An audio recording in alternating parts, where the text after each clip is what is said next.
This is Empathetic Pair Programming with Nonviolent Communication. Thanks for showing up, and especially if you were planning to attend the Crystal workshop. I really appreciate you making it here. I hope y'all got to connect a little bit with some people around you, and I hope it wasn't too painful. And just, extra thanks for doing it if you did. I'm Stephanie Minn. I'm a bit nervous because this is my first in-person talk ever.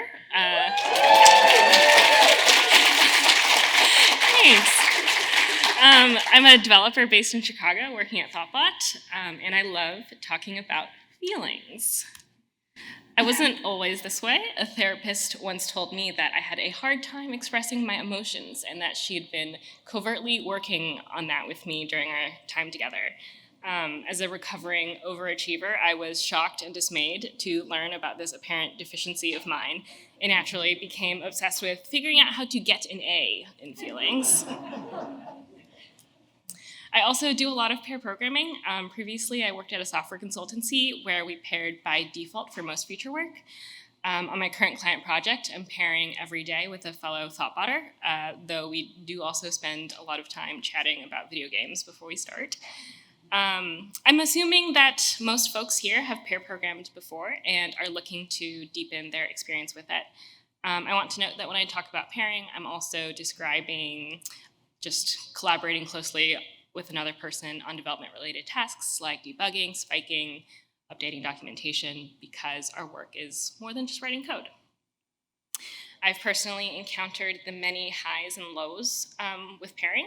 I've been that developer sitting silently while my pair commandeers the editor. I've paired with people who dive straight into the deep end and need some reeling back in. And I've been on the receiving end of feedback that I need to have more patience with my pair.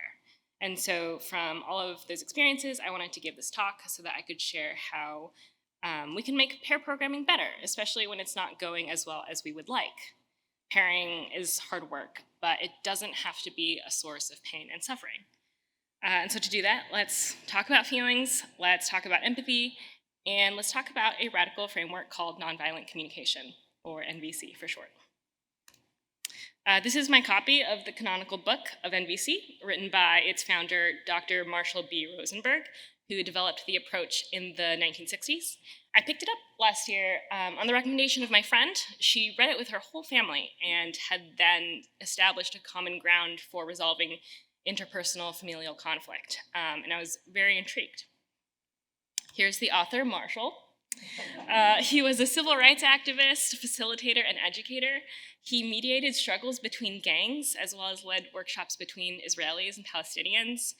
If he and his hand puppets could work through those kinds of conflicts, I figured he could teach me a thing or two about my feelings. To either your relief or disappointment, I won't be incorporating puppets into my talk today, but I will share his intention, language, and techniques.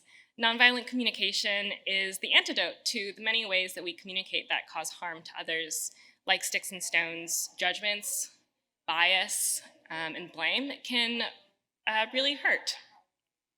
So I imagine that some of you all may be skeptical of bringing emotions into the workplace. In my opinion, the real tragedy is when we find ourselves in an office culture that looks like this. So I realized NVC, which I had started using in my personal life, in my own relationships, could be applied to pair programming because, let's be real, pairing is not just collaborative, it's intimate. I don't think there's anything that exposes us the way that pairing does. And that opens the door for a lot of the squishy stuff, the awkwardness, the misunderstandings that come with close connection with any human being. But we also get to reap the benefits, the joys, the laughs, the shared breakthroughs. So I'm excited to tell y'all about NVC and how to use it to navigate those tricky conflicts so that you can spend more time reveling in the good parts of pairing instead. I am not an expert or even a certified trainer in NVC. It's something I continually practice. I mess it up a lot, but I am committed to trying, and I am committed to trying again and again, even when I don't get it right. So the nonviolent communication framework can be described in two parts. In this chart on the left, we have expressing honestly without blaming or criticizing. I like to think of this as empathizing with yourself so that you can show up more bravely and vulnerably with others. And on the right, we have listening empathetically without hearing blame or criticism. And each part has the same 4 components: observations, feelings, needs, and requests. Today we're going to focus more on the left-hand side, expression, as a foundation for understanding the 4 components. And that should set you up to apply these concepts to the other half as well, listening to others with a clearer mind and more open heart. So the first component is expressing ourselves. The first component in expressing ourselves is making observations about what's causing us pain. It's important to note that observations don't include evaluations or judgments. By describing only what we can see or hear, others are less likely to resist hearing what we have to say. And I have lots of examples. Stephanie is too careless when I pair with her. Here we're criticizing Stephanie as too careless. We haven't specified what she's doing that leads us to evaluate her in this way. If someone actually said this about me, I would feel very hurt and kind of embarrassed. So let's see if we can rephrase that to state an observation and not a judgment. When I pair with Stephanie, she moves through files in her editor faster than I can comprehend the code. So we're saying that we've seen her navigate her editor faster than we can comprehend. We're pointing to specific behavior that leads us to think that she's being careless without claiming our judgment is a fact of life. Stephanie doesn't care about my ideas. So the red flag to me in this statement is that we're making an assumption about what Stephanie thinks or cares about, or more accurately, doesn't care about, but we're not mind readers. We can't know for sure that this is true. When Stephanie doesn't respond when I offer a suggestion, I think she doesn't care about my ideas. So we're now describing what we've noticed, which is that she didn't respond, and then indicating that we think she doesn't care about our ideas as a result. When we take responsibility for our thoughts, the other person is less likely to refute what we're saying. Alternatively, if we heard her say, "I'm not going to move forward with your idea," we want to make sure to convey that accurately. That's a concrete observation we can make about what we heard without morphing it into something different than what she actually said. Early career developers are too slow. In this example, we're making a static generalization without specifying who we're referring to. It's impossible to make this claim that every single early career developer is too slow. Instead, we can ground our statement in a particular instance and context. When I paired with Stephanie, we spent 10 minutes on a single test. And optionally, you can add, "I think that's too slow." In this version, we are referring to our experience with someone in particular. We can then go on to indicate our opinion, if we would like, that spending 10 minutes on a test is too slow. So like with code smells, we can use these signals to ensure that we're communicating only the behavior that's bothering us, and not mixing observations with evaluations. Okay, so this next component is all about feelings, my favorite topic. I'm going to ask for a little bit of audience participation. If you're comfortable, please raise your hand if you've experienced any of these feelings when peer programming. I love that, that's awesome. Okay, put your hands down. Now hands up if you felt any of these feelings. Look around.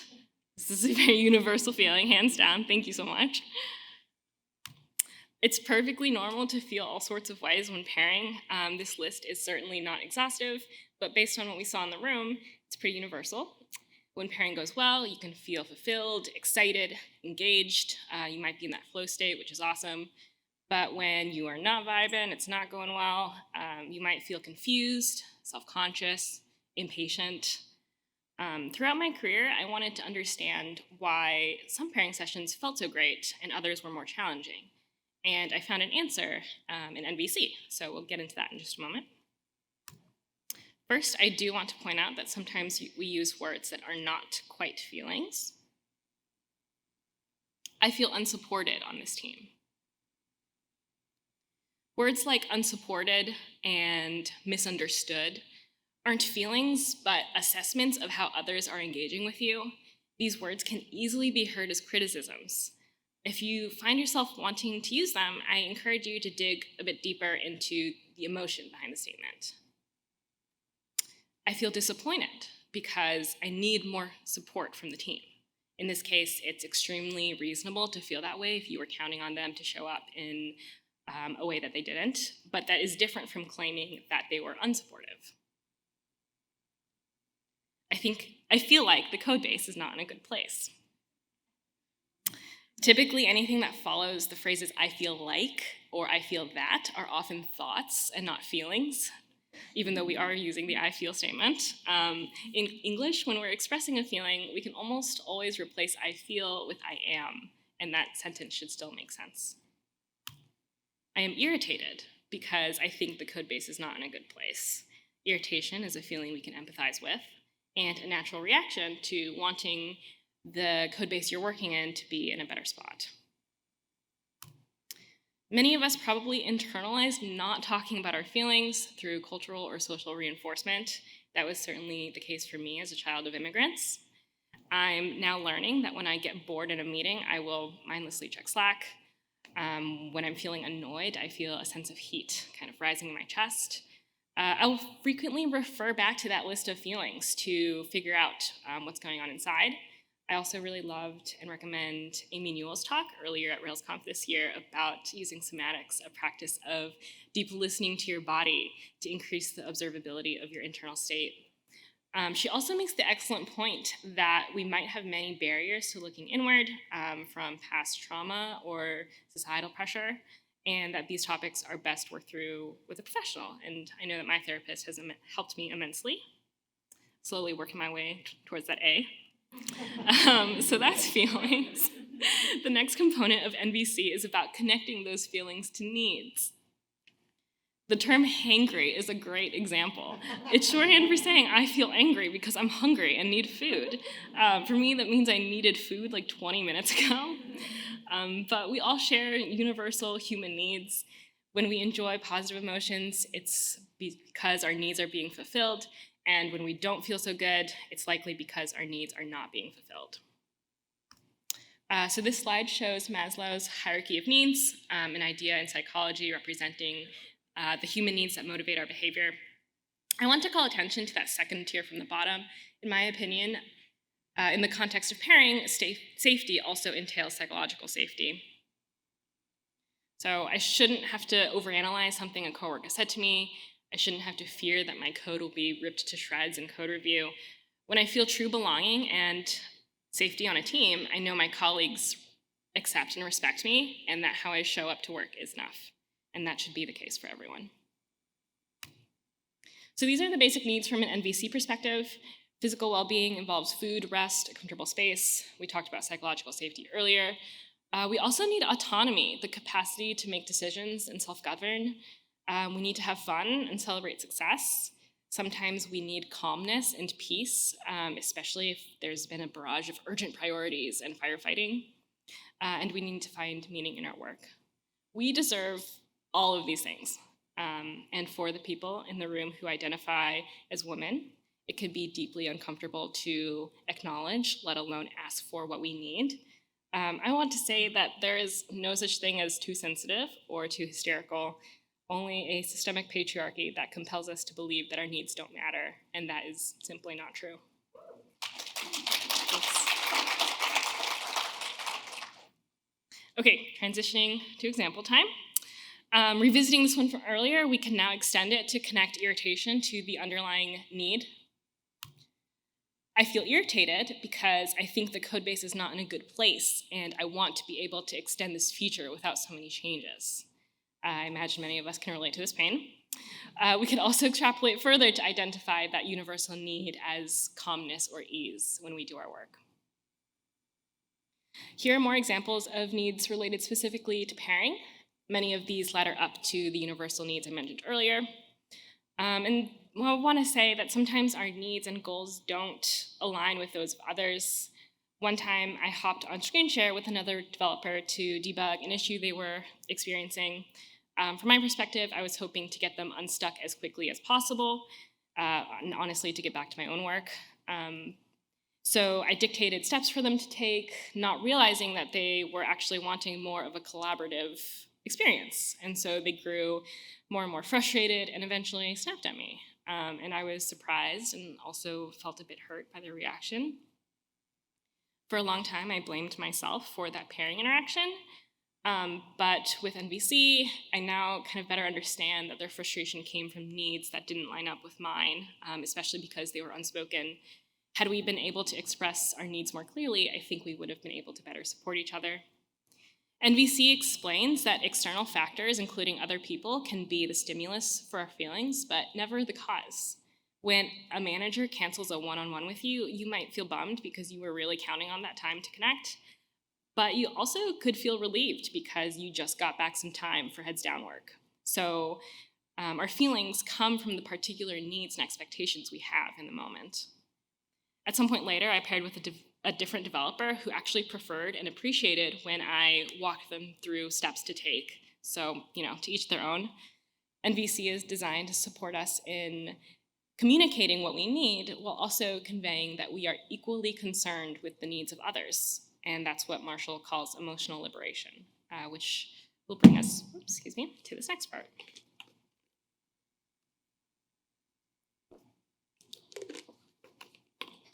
The final component of the framework is making requests when we need something to be different. And the clearer we are, the more likely a positive outcome will be. In order to do that, we try to avoid vague or ambiguous language. One common pitfall that comes from communicating is speaking in the negative, so telling people what not to do. NVC encourages us to share the precise behavior we would like to see instead. For example, telling someone to please stop taking over the pairing session might lead them to stop participating entirely. We could invert our request and say, could you please give me a few minutes to figure this out on my own before offering a solution? This makes it obvious what we'd like them to do, as well as conveying that we still want their input.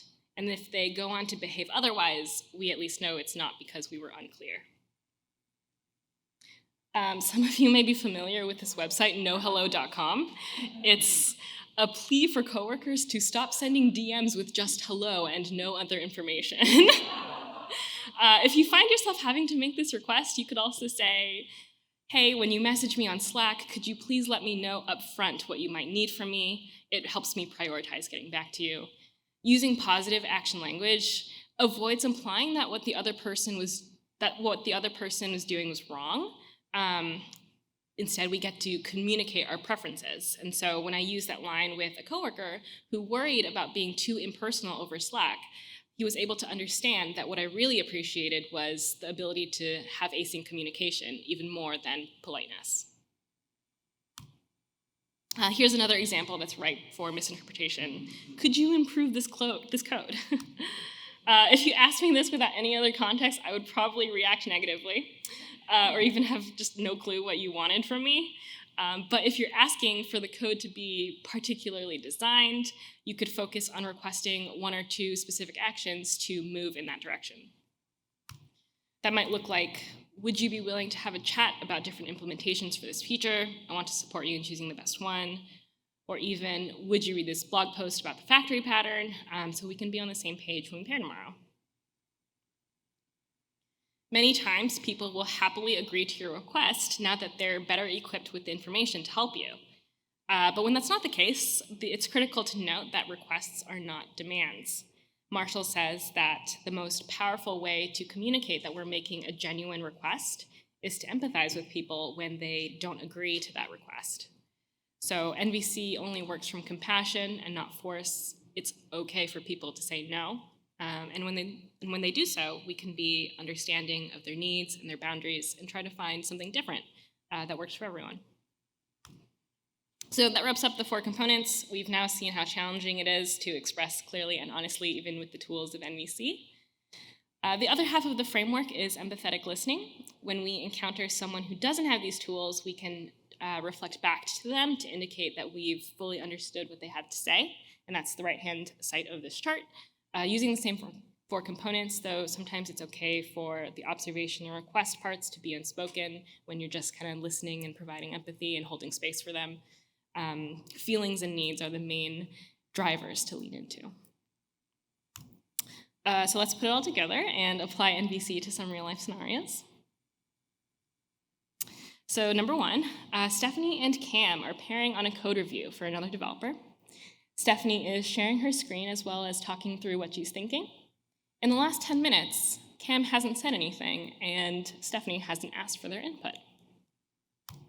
Internally, Stephanie might be thinking, when Cam kept quiet, I kept talking because I felt nervous. I really want to be a good mentor for them.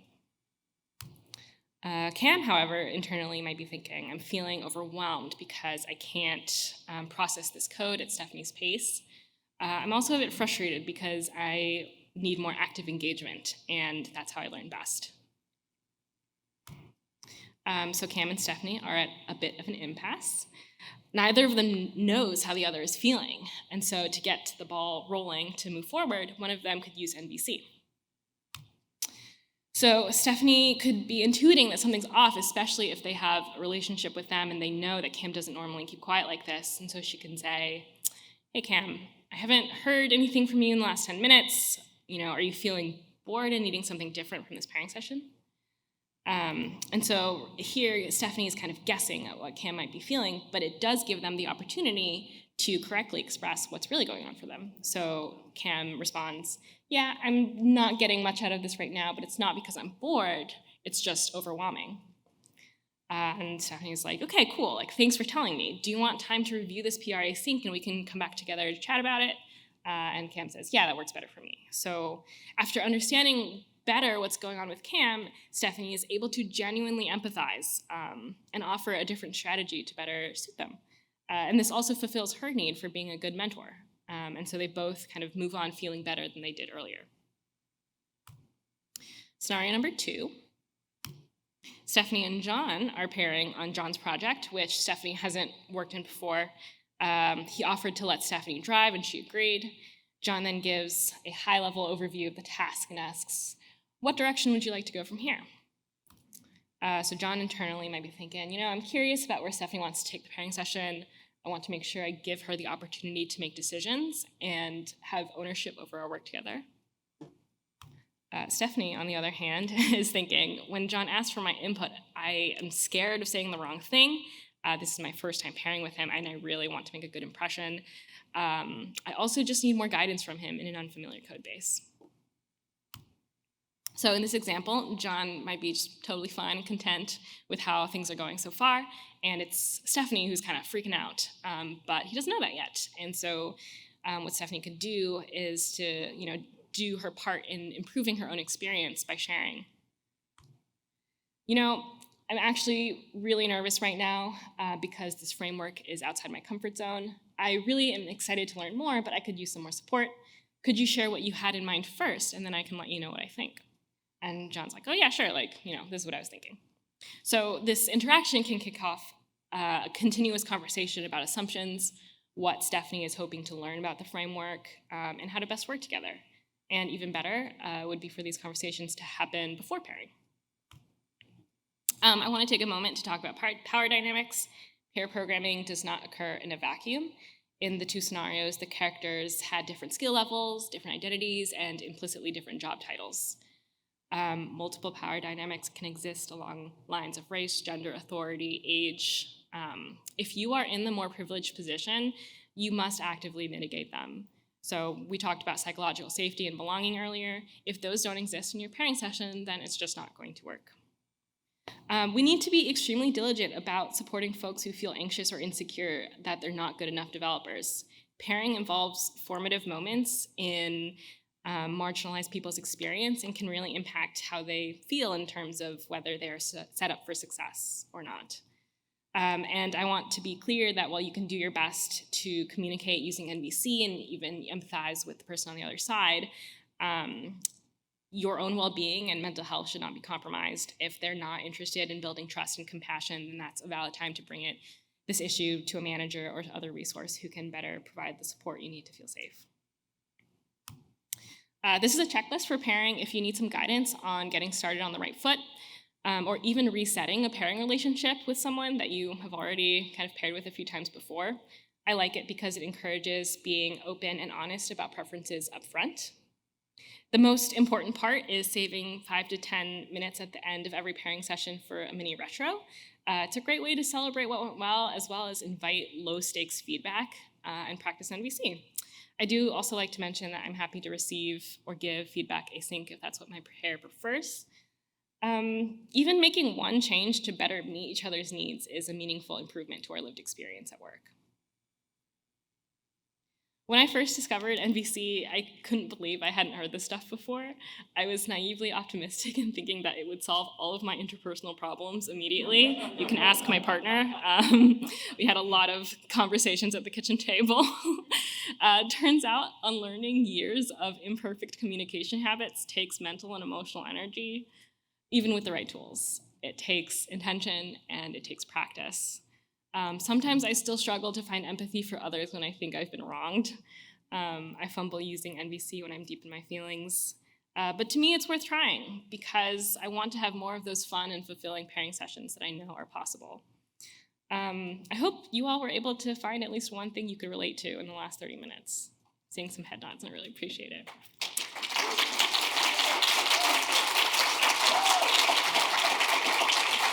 I want to thank WNB.RB for letting me give a first version of this talk before I really knew what I wanted to say, and I think it helped them make the one today infinitely better. If you'd like to learn more, I highly recommend exploring the work of Marshall B. Rosenberg and the Center for Nonviolent Communication, which much of this content was based off and inspired by. I love talking about pairing, obviously, so please find me if you want to chat about it, or email me if you wish. I am not on Twitter, but that's it. Thanks for your time and attention.